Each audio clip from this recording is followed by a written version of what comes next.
Thank you for renting from Easy Camper Rental. This is a quick walkthrough of the rental vehicle, which is a 2020 Chevy Silverado 1500. It does have an air suspension in the rear, which I'll show you later how to operate that.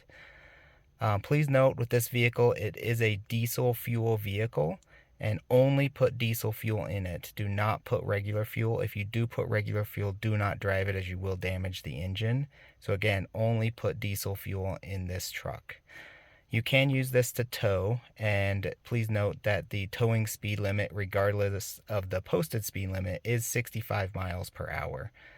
And then sometimes when you're going up a hill, depending on how steep it is, you may want to back that off too. It'd just be kind of like, semis, as they go slower up the hill, you're going to have to go slower up the hill depending on your load or how heavy the trailer is. So just keep that in mind when you're towing. Let's first start the engine here. So we'll start it up and we'll just look at the dash here a little bit. So on the left side here, this is oil right here. Right here is coolant temp. And normally when it's up to temp, it's around 210, maybe a little bit lower. When you're towing, it can go a little bit higher than 210, but if it starts going past that first dash mark to the right of the 210, it's definitely getting too hot. You're gonna have to back off or stop and let it cool down. Right here is your fuel gauge, and then right here is your voltage. However, if you put it into trailer tow mode, which over here you just turn to the left, and then a little trailer will illuminate down here, that's going to change this transmission temp. So the transmission temp is a little bit lower than 200. It's usually around this dash marks, probably 190 or so. And then if it starts getting above 200, definitely the next hash mark, you're going to have to back off and slow down or stop and let it cool down. Also, some of the stuff's self-explanatory, just two-wheel drive. If you need to put it into four-wheel drive, the best thing to do is just put it into auto. So you just push the button, it'll auto shift into auto. If you do need to put it in, you've got 4 high and 4 low. 4 low, you will have to be stopped and in neutral to do that. Over here also, at nighttime, with the illumination of the dash and the screen here, you can change the illumination with these up and down arrows here. That's the light in the back of the truck, and then your fog lights here. This is best to just leave it at auto. This is for your headlights there, and so you can use that. There is a heads-up display. It won't capture it on camera here, but you can adjust the heads-up display in here, and you can go up or down with these buttons here. So you can play around with those or just leave it as is. It's just going to show the speedometer and what the speed limit is. The speed limit goes off of kind of old maps, 2020 maps, so I wouldn't always trust that. On the dash, or on the wheel here, you've got your cruise control options. So it's set to just regular cruise control. But if you want to, it does have adaptive cruise control. If you hold this down, then you see adaptive cruise control is now available. And then there's a little car by the cruise control icon. But if you hold it back down again, it will switch back to normal cruise control. Adaptive cruise control, you can change how close you want to follow, and with that. And then once you've got it set, which you pull this down to get set and that to reset, then and turn it off right here, then you can control it that way. So you got a heated wheel on here too. Over here you've got your call buttons here, and down here this is USB-C to USB-C, which you can use. It'll be in here. If you need a different cord, you can feel free to bring it. Here's another USB. And then this is a charging pad, a wireless charging pad for your phone too, if you want to do that. So you can hook up to the truck with Bluetooth, or you can hook up through here. It does have Apple CarPlay and Android Auto. So in here, this would illuminate with Apple CarPlay or Android Auto. You can go over and there would be your Android Auto there.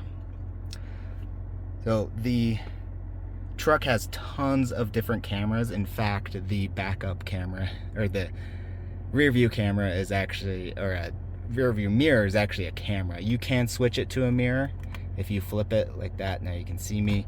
You flip it up, now it's a camera. So I prefer that, but it takes some getting used to sometimes. But there's tons of cameras in this truck, so you can go through all of these different cameras. There's a lot of augmented reality that it does. So you can see the hitch better. There's, you know, grid lines for backing up differently. You can see the bed of the truck, which has a cover on it. You know, there's just a bunch of stuff like that you can play with there. So when you go into reverse, obviously the backup camera comes on. When you go forward, the front cameras come on. Let's kind of play with that. You can go back to home with the home button here. Again, you can use navigation off of your phone, Android Auto or Apple CarPlay, or there's navigation built into the truck too. Down here we do have these synced, so you can control just auto, whatever temperature you want to set this to, and then you can kind of control the climate that way. Down here you have heated seats, 2 different zones of heated seats and cooled seats, both sides. And then you have lane departure if you want to turn that on. This is your park assist if you want to turn it on or off.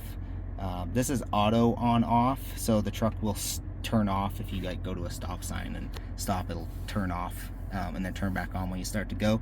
Unless you're in tow haul mode, then it won't do that. This is, you can put the tailgate up or down, hazard lights, traction control. This controls, so there's a 120 volt outlet right here. But you have to turn this on for it to work.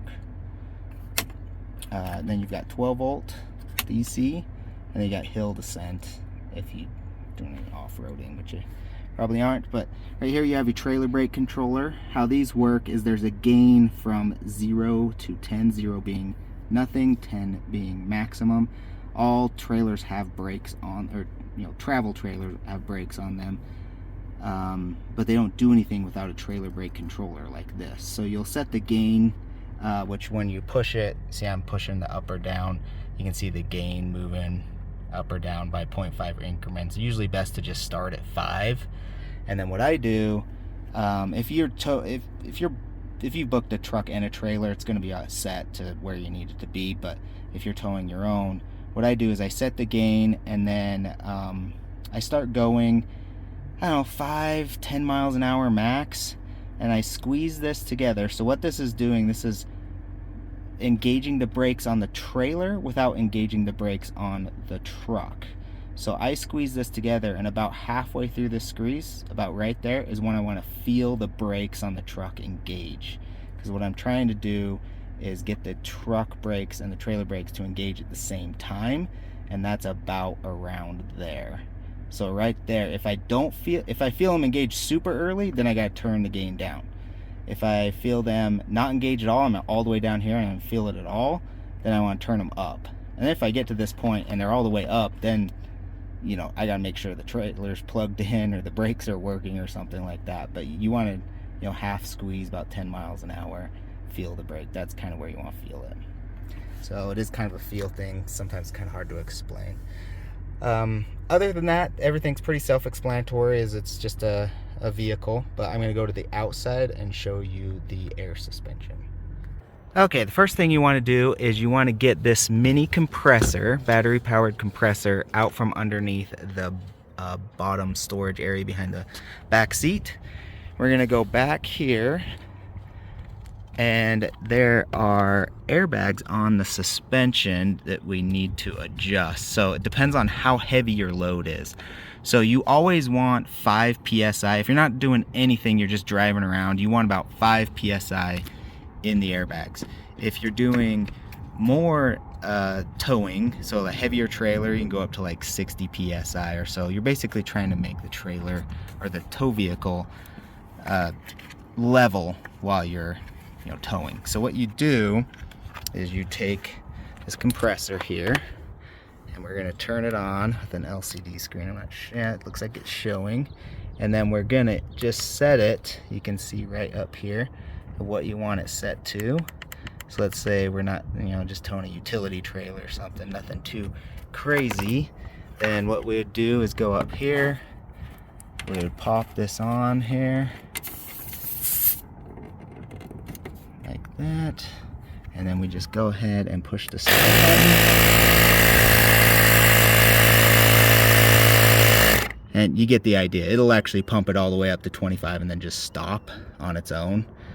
So then if we can pull that off, and if we are going back down, you can use the nipple on the end of this cap to take the air out. This is if you're not towing, or you unhooked from the trailer and you're just going somewhere else. You don't want the back end to be super stiff, and so you're just gonna unhook this, or let all the air out here. And then again, you want at least 5 psi, so we're just gonna go ahead and hook this up really quick. We're gonna go down to 5 psi, and then that's all we need. So then you'd unhook it, you would put the compressor back in the storage area, and then put the cap back on, and you're good to go. And then this tonneau cover, it's very simple. So there's just a button right here to do the tailgate, and that goes up or down. You can manually push it too. But right here, there's a little latch. So to unlatch the tonneau cover, you just pull this towards you, and then you can roll this up. So it rolls up all the way, and then if you can see them, those little hooks that are hanging down right there, you'll roll this up all the way, and then you'll loop those around, and you will secure this rolled up all the way in case you are stacking something that's taller than the tonneau cover. So that's how you do the tonneau cover. And then you just roll it back. It's a Velcro on the sides right here, so you just roll it back, and you make sure it's kind of in these grooves, click it down, and then just push the Velcro down.